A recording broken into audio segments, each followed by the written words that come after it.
বিহারের ভোট নিয়ে সময় যত গড়াচ্ছে উৎসাহ উদ্দীপনার পাশাপাশি মন্তব্য পাল্টা মন্তব্যের রেশ ক্রমশই বেড়ে উঠছে। সম্প্রতি জনসুরাজ পার্টির নেতা প্রশান্ত কিশোর তিনি একটা দাবি করেছেন।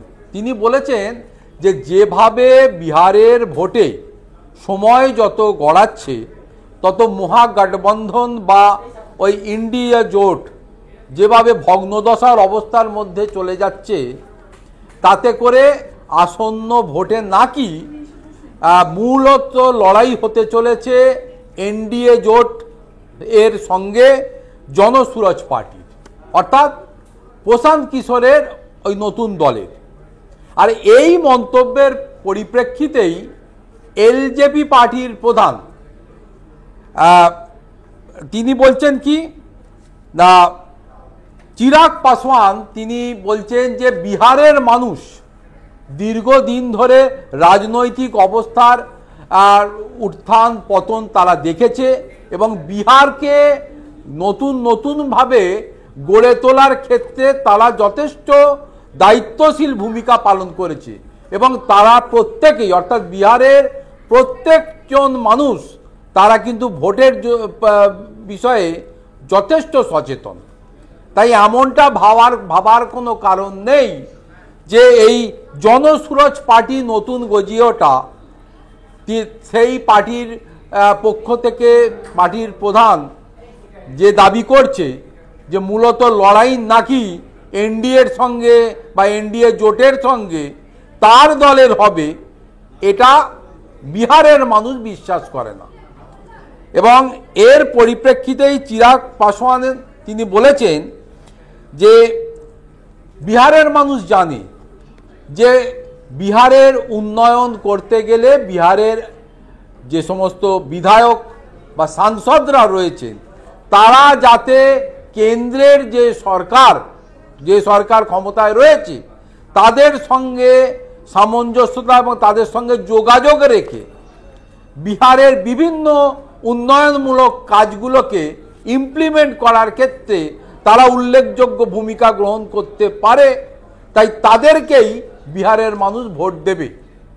কে কি দাবি করলো তার মধ্যে দাঁড়িয়ে বিহারের মানুষ ভোট দেবে না, কারণ তারা জানে যে এই নতুন যে গজিয়ে ওঠা দল এই জনসুরাজ পার্টি তারা কোনোদিনই ক্ষমতায় আসবে না।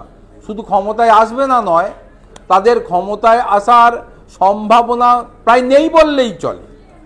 এরকম পরিপ্রেক্ষিতে চিরাগ মনে করছে যে এনডিএ জোটের পক্ষে বিহারে লড়াইয়ে যথেষ্ট গুরুত্বপূর্ণ যে জায়গা সেটা রয়েছে এলজেপি এবং এলজেপির যে সমস্ত বিধায়করা এই মুহূর্তে ক্ষমতায় রয়েছেন বা যারা দাঁড়িয়েছেন বিভিন্ন এই কেন্দ্রে, তারা জয়যুক্ত হলে বিহারের মানুষের সার্বিক উন্নয়ন হবে। কারণ তাদের পার্টির পক্ষ থেকে প্রতিনিধিত্ব করে কেন্দ্রের সরকার, বর্তমানে যারা রয়েছে সেই বিজেপি নেতৃত্বাধীন সরকারের। ফলে তাদের পক্ষেই সুবিধাজনক অবস্থায় এটা করা সম্ভব হবে যে বিহারের যে কোনো উন্নয়নমূলক কাজকে ইমপ্লিমেন্ট করার ক্ষেত্রে।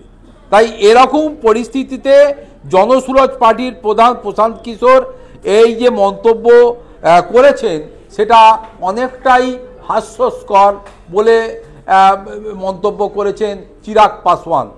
এবং পাশাপাশি এটাও তিনি মনে করেছেন যে যেভাবে চিরাগ পাসওয়ান মনে করছে যে যেভাবে বিগত দিনে ইন্ডিয়া জোট বা মহাগঠবন্ধন ক্রমশ ক্ষয়িষ্ণুতার দিকে চলে যাচ্ছে, নিজেদের মধ্যে সিট অ্যালায়েন্স নিয়ে যে ঝুট ঝামেলা হচ্ছে, তাতে করে আগামী দিনে এনডিএ জোটের বিহারে পুনরায় ক্ষমতায় আসার রাস্তা প্রায় মসৃণ, প্রায় পাকা বলা যেতে পারে।